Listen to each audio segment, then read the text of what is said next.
Selamat pagi warga Jakarta. Ketemu lagi dengan gua Ilham. Masih membahas seputar yang sama, yaitu tentang apartemen atau rumah susun. Jadi konten-konten video yang gue buat ya masih sama ya, tentang rumah susun atau apartemen. Ini video yang kelima yang gue buat ya, dari beberapa video yang kemarin ya. Ada 4 video, ini video yang kelima yang gue buat. Ya, tujuan gue buat video ini sih buat langkah edukasi buat kawan-kawan, buat teman-teman semua ya. Ya, khususnya bagi sahabat-sahabat gue yang ada di penggiat atau lingkaran diskusi rumah susun. Untuk video kali ini gue akan bahas tentang iuran pengelolaan lingkungan atau yang disebut dengan IPL ya. Ya, memang beberapa teman kemarin minta gue membahas tentang pembentukan P3SRS dari tahap awal persiapan sampai tahap musyawarah dan sampai tahap bagaimana pengesahannya, dan bahkan mungkin sampai kepada tahap serah terima pengelolaan dari pelaku pembangunan kepada P3SRS. Tapi materinya masih gua persiapkan, jadi sembari nunggu materi itu siap, jadi nanti akan bersambung atau berseri. Gue bahas dulu tentang iuran pengelolaan lingkungan, apa itu IPL dan bagaimana IPL atau apa yang menjadi kewajiban siapa IPL. Kita bahas aja pada video kali ini.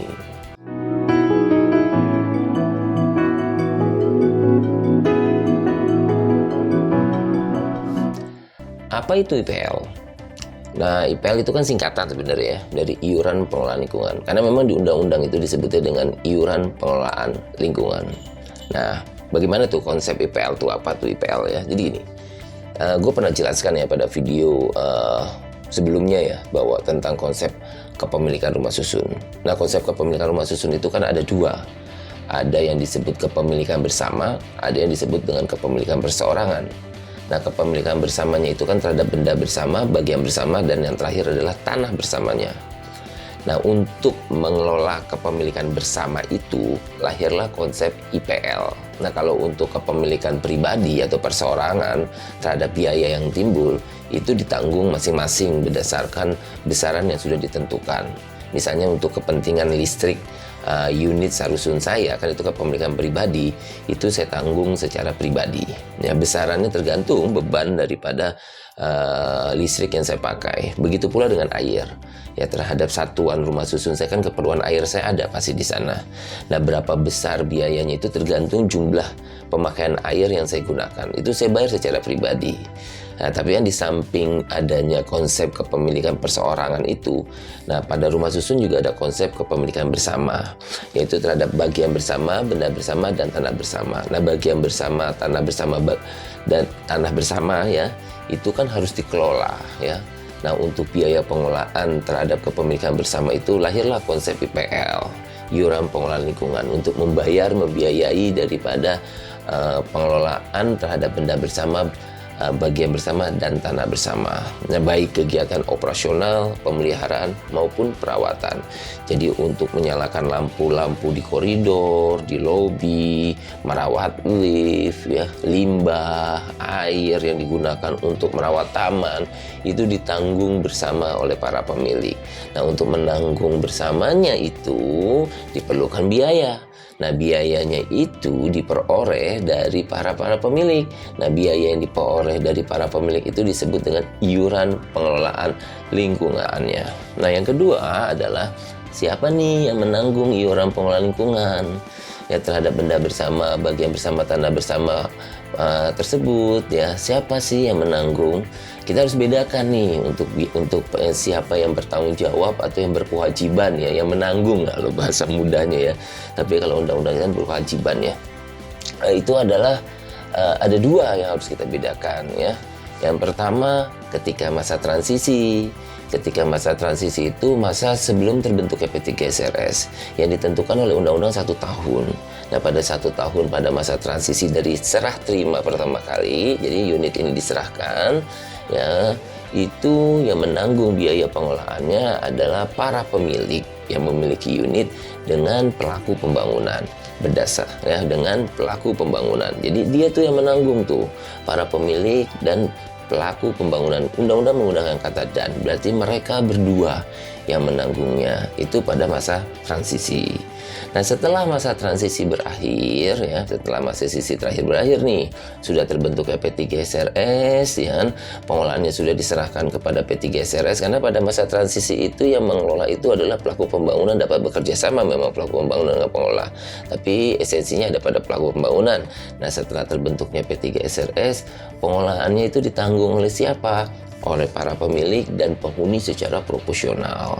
Artinya tidak lagi ditanggung oleh pelaku pembangunan, tapi ditanggung oleh para pemilik dan para penghuni ya. Pelaku pembangunan bagaimana? Ya, undang-undang menentukan pelaku pembangunan setelah terbentuk P3SRS dia berkedudukan sebagai pemilik terhadap satuan rumah susun.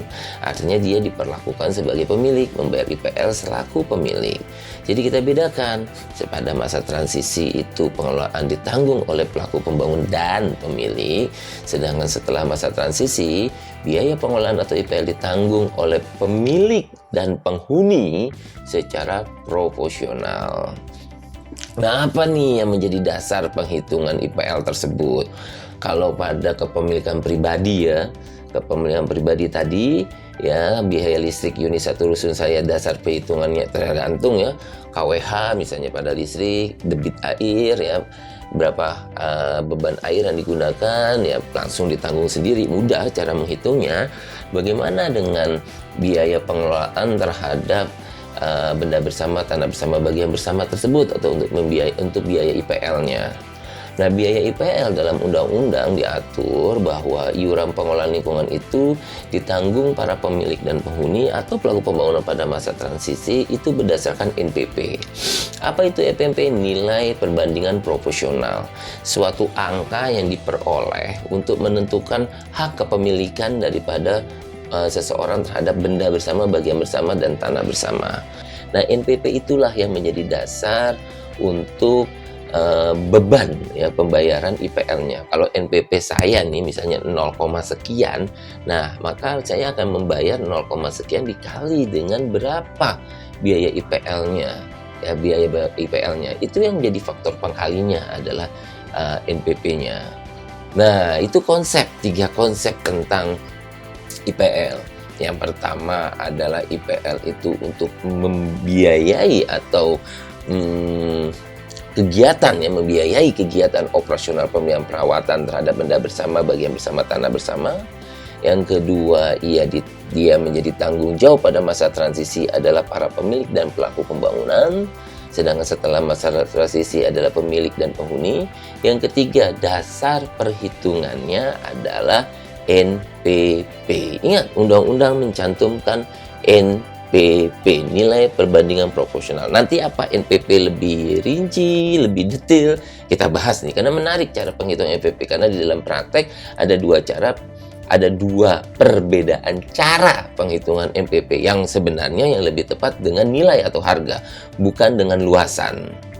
Ya, itu saja dulu nih ya tentang konsepnya. Tapi ada implikasinya nih ya, ada implikasi praktek yang berbeda dengan konsep tersebut. IPL ini ada hal yang menarik ini ya di dalam prakteknya, bahkan saya menyatakan sangat menarik ya di dalam praktiknya. Kita sudah uraikan dan kita sudah lihat bahwa dasar penghitungan IPL itu adalah NPP.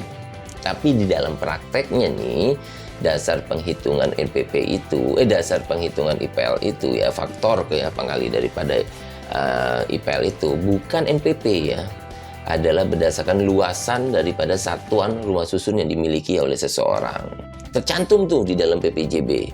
Ya, bisa gross, bisa semi gross, bisa net ya. Luasannya ya meter ya. Meter kubik ya. Bisa gross, bisa semi gross, bisa net. Nah, apa tiga ini nanti kita bahas ya perbedaannya. Tapi intinya kalau menurut undang-undang kan harusnya NPP. Tapi di dalam prakteknya yang digunakan adalah luasan daripada unit. Saya menyebutnya ini terjadi penyimpangan dalam tanda petik ya.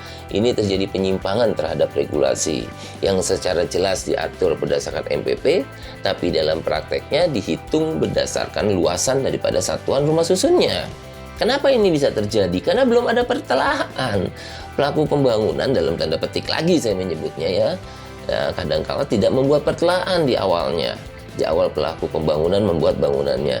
Ya, di dalam pertelaan itu kan tercantum berapa besaran daripada NPP-nya, mana benda bersama, bagian bersama, tanah bersama di dalam pertelaan ada.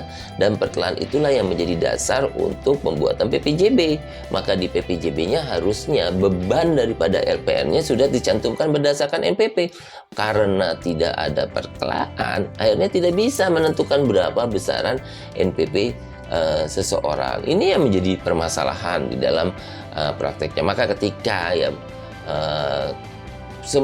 kalian semua ingin membeli apartemen, pertanyakan mana pertelaan saya, ya mana rencana pertelaannya, saya mau lihat ya berapa besar NPP saya. Dan ingat bahwa bukankah menurut undang-undang kalau saya bayar IPL harus berdasarkan NPP. Kalau belum ada NPP ya bagaimana saya membayar IPL-nya, bisa nggak saya membayar IPL-nya? Itu yang pertama saja dari saya ya, seputar tentang iuran pengelolaan lingkungan ya. Nanti kita bahas lagi materi-materi ataupun topik-topik tentang seputar rumah susun ke depan. Ya, salam sehat bagi kita semua.